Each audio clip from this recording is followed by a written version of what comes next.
Bonjour à tous, on se retrouve pour un tout nouveau numéro des News Télé et aujourd'hui on va parler du bilan d'audience pour le mois de mars qui a profité de la fin de C8 et d'Énergie 12 pour voir ses audiences se grossir ce mois-ci. On analyse tout ça juste après le générique, c'est parti, c'est juste après ça.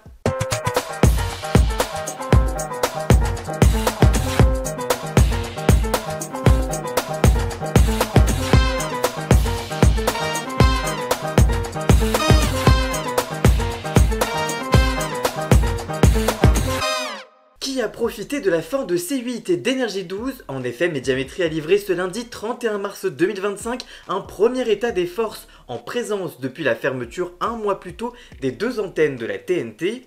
À eux deux, les canaux 8 et 12 représentaient en 2024 près de 4% de l'audience de la télé. Certes, comme en politique avec les électeurs, le report des téléspectateurs n'est pas automatique. Un certain nombre de téléspectateurs ont tout simplement éteint leur télé et le gain ou la perte d'audience peut être multifactoriel. Mais plusieurs chaînes, à commencer par TF1, semblent récupérer une part de téléspectateurs non négligeable. En effet, la Une réalise un bond en avant en mars 2025, crédité d'une part d'audience de 19,6%. La première chaîne de France n'avait pas atteint un tel niveau depuis octobre 2023 à 19,9% de part d'audience, mois de diffusion de la Coupe du Monde de rugby. Également leader sur cible avec 23,2% des femmes responsables d'achat de moins de 50 ans, mais aussi 20,8% pour les 25-49 ans et 24,7% des 15-34 ans. TF1 est ainsi la chaîne qui progresse le plus sur un an avec plus 0,6 points, comme pour un mois avec plus 1,1 point. Avec une journée sur 4 au-dessus des 20 points de part d'audience en mars 2025, la Une a pu compter sur deux principaux temps forts pour donner un élan à sa moyenne mensuelle. D'abord le concert des Enfoirés 2025, divertissement le plus populaire de sa grille, le vendredi 7 mars dernier qui avait atteint 26,6%. Et le match de l'équipe de France de football face à la Croatie en 8e de finale de la Ligue des Nations le dimanche 23 mars avec 24,5%. Enfin, la programmation cinéma du dimanche soir, avec notamment Le Pire Voisin du Monde le 9 et Mayday le 30 mars a été plébiscité également. La Une a également marqué des points le lundi en offrant le premier rôle de Carpe Diem à Samuel Le Bihan, roi des audiences, quand il joue Alex Hugo sur France 3. La chaîne privée s'est acquise un succès sur l'ensemble du public. Dans un autre genre, les 13h et les 20h signent respectivement des parts d'audience mensuelles records depuis mars 2014 et mars 2020. Les scores de la chaîne sont en revanche bien moins impressionnants le mercredi, dont le prime est dévolu ce mois-ci encore aux séries américaines avec notamment Elsbeth et Grey's Anatomy. La moyenne est descendue jusqu'à 16,4% le 12 mars dernier. La veille, la moyenne de TF1 s'établissait autour de 17 points, la faute au faible score d'audience de toute son histoire enregistrée par Koh-Lanta en prime avec seulement 2,74 millions de téléspectateurs, 13,6% du public et 22% des FRD à moins 50 ans pour la première partie.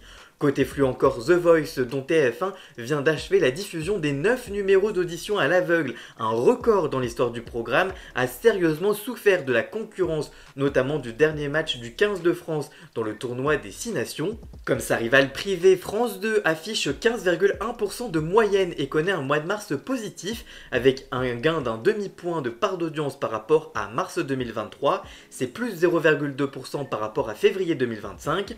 Au-dessus des 15 points, la chaîne publique n'avait pas été aussi haut depuis septembre 2024 avec 15,4% à l'époque.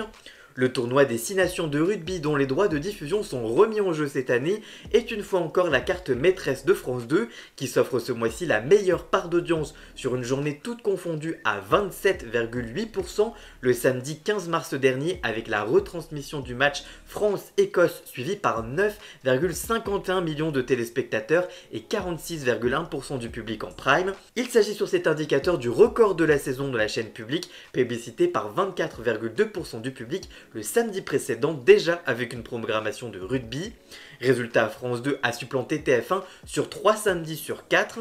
Ces 3 seules prises de pouvoir du mois Dans un autre genre, la 2 a fait preuve d'originalité avec la diffusion couronnée de succès de Olympe de Gouges, Une femme dans la Révolution. C'était le lundi 3 mars dernier et qui a ainsi continué sa soirée autour des scandales des EHPAD le mardi 25 mars et créé l'événement avec l'interview du président ukrainien Volodymyr Zelensky en Eurovision le mercredi 26 mars dernier.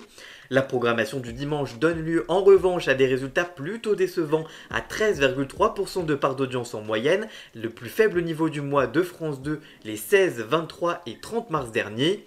La 2 a par ailleurs connu quelques déconvenues en première partie de soirée avec la mini-série Après la nuit du lundi 10 au 24 mars, le documentaire Anne Frank, journal d'une adolescente le mardi 4 mars et le magazine Notre vraie nature avec Frédéric Lopez le mardi 11 mars dernier. Lors de ces jours sans dans la case du Prime, la chaîne sait néanmoins qu'elle peut compter sur son puissant fond de grille pour limiter la casse. Ce mois-ci, plusieurs programmes de flux quotidiens à l'instar de Chacun son tour avec Bruno Guillon, Tout le monde veut prendre sa place ou encore Affaires conclues ont porté haut les audiences de la chaîne en journée. Sur la troisième marche du podium, France 3 est à 8,6% et concède 0,1% de part d'audience sur un an, porté comme à l'accoutumée par ses fictions policières du mardi jusqu'à 11% le 18 mars dernier et du samedi jusqu'à 10,5% le 29 mars dernier.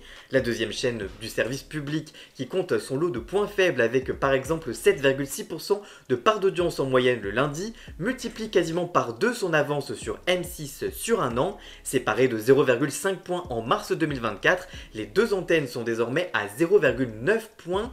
Crédité d'une part d'audience de 7,7%, M6 s'enlise sous les 8% pour le quatrième mois consécutif et enregistre de surcroît le plus fort recul toutes chaînes confondues sur un an avec moins 0,5 points par rapport à mars 2023.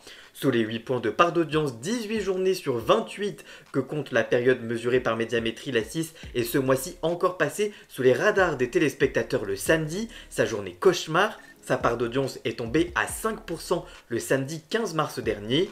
En semaine, la chaîne dirigée par David Larramendy a également du mal à émerger. Pékin Express, massivement consommé en replay, n'est plus l'événement en linéaire sur la télé. La saison 5 de Qui veut être mon associé, qui s'est achevée ce mois-ci, a obtenu le titre de l'édition la moins suivie de son histoire, avec à peine un peu plus de 1,5 million de téléspectateurs pour la première partie. Le lancement de la saison 16 de Top Chef le mercredi pourrait-elle aider M6 à se relancer en avril? En tout cas, la chaîne a signé ce jour-là sa meilleure journée du mois, la seule au-dessus des 9 points de part d'audience. Autre motif de satisfaction, le succès sur cible et en replay de Marié au premier regard. En effet, à J+28, 800 000 téléspectateurs ont regardé le lancement de la saison 9 sur M6+, soit un total de 2,8 millions de téléspectateurs pour la première partie, 28% des 25-49 ans et 39% des 15-34 ans. Derrière les 4 mastodontes, France 5 est à 3,8% de part d'audience, soit plus 0,2 points sur un an, et retrouve des niveaux qu'elle n'avait pas atteints depuis 2 ans à 3,8% en janvier 2023.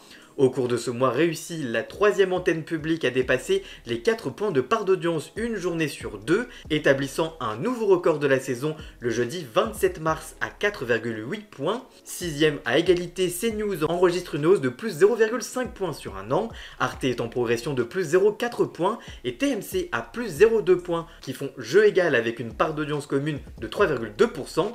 Forte d'une programmation cinéma d'époque originale le dimanche, Arte a fédéré jusqu'à 3,7% le 16 mars dernier.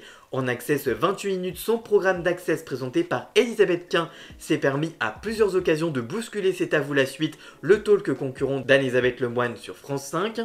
De son côté, TMC crédité d'une part d'audience de 4,8% sur les femmes responsables d'achat de moins de 50 ans. C'est une hausse de plus 0,6 points sur un mois pour cette cible. Et sur les 25-49 ans, une hausse de plus 0,5 points qui a capitalisé notamment sur les bons scores de Quotidien et de ses blockbusters en cinéma. La programmation de ces films américains consommés par ses cibles commerciales privilégiées lui a permis d'attirer jusqu'à 4,6% du public le lundi 24 mars dernier. Parmi les autres évolutions, retenons derrière W9 qui est à 2,3 points et qui est stable sur un an comme sur un mois. La montée en puissance de l'équipe qui atteint 2% grâce à une progression de plus 0,5 points par rapport à mars 2024 qui signe son deuxième meilleur mois historique dans la continuité de son excellent mois de février 2025. ligne. Le canal 21 réalise également sa deuxième meilleure marque historique sur sa cible privilégiée avec 3,6% sur les 25-49 ans et 2,4% sur les 25-49 ans. La chaîne de sport partage la 11e position avec Sister en hausse de plus 0,3 points par rapport à mars 2024.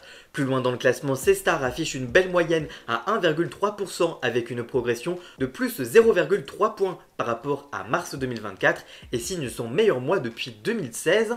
Au classement des groupes, France Télévisions et TF1 sont au coude à coude dans le même ordre jusqu'en 2024 à la même période, se partageant plus de la moitié du gâteau. Les antennes du groupe public présidé par Delphine Ernotte a fédéré 28,3% du public en mars 2025, soit 0,7 points de plus qu'un an auparavant, quand l'entité dirigée par Rodolphe Belmer concentre l'attention de 28,1% de part d'audience avec une progression de plus 0,6 points sur un an et plus 2 points par rapport à février 2025. Ces deux progressions sont surtout portées par les antennes leaders du groupe, TF1 et France 2. Derrière, le groupe M6 affiche une moyenne à 13,1%, pénalisée par la baisse d'audience de sa chaîne principale M6 et concède 0,3 points par rapport à un an. Le groupe RMC BFM de Rodolphe Saadé obtient une moyenne de 6,4% et gratte 0,1 point par rapport à un an grâce à RMC Découverte et son 1,9% de moyenne et progresse surtout d'une position. En effet, l'audience du groupe Canal+ de Maxime Saada privé de C8 depuis un mois s'effondre mécaniquement à 5,9% de moyenne et perd 2,4 points par rapport à mars 2024 et surtout 2,7 points par rapport à février 2025. Enfin, le groupe Énergie de Jean-Paul Boutcrou, qui ne compte plus que Chéri 25 depuis la fermeture d'Énergie 12, ne pèse plus que 1,3% de part d'audience contre 2% il y a un an. Et vous, que pensez-vous de ces audiences? Quelle chaîne avez-vous le plus regardé en mars? Sur quelle chaîne vous êtes-vous reporté si vous étiez des téléspectateurs fidèles de C8 et d'Énergie 12? Dites-moi tout ça dans les commentaires, je vous lirai bien évidemment. Voilà, j'espère que cette vidéo vous aura plu et informé. Si c'est le cas, n'hésitez pas à la liker, la commenter, la partager sur les réseaux sociaux, à me rejoindre sur tous mes réseaux sociaux à moi. Tous les liens sont dans la description. Vous pouvez également cliquer sur le bouton rejoindre afin de prendre un petit abonnement de 3 € par mois pour me soutenir. Vous pouvez également faire un don du montant que vous le souhaitez pour m'aider financièrement. Vous pouvez aussi vous abonner gratuitement à cette chaîne YouTube et ça me soutiendra déjà énormément, notamment au niveau de l'algorithme. Dans la description, vous retrouverez également tous les liens pour retrouver Jason, alias Ian Scott, pour la musique de fond et le générique de cette vidéo. Et nous on se retrouve très vite pour une toute nouvelle vidéo. A très bientôt, ciao ciao.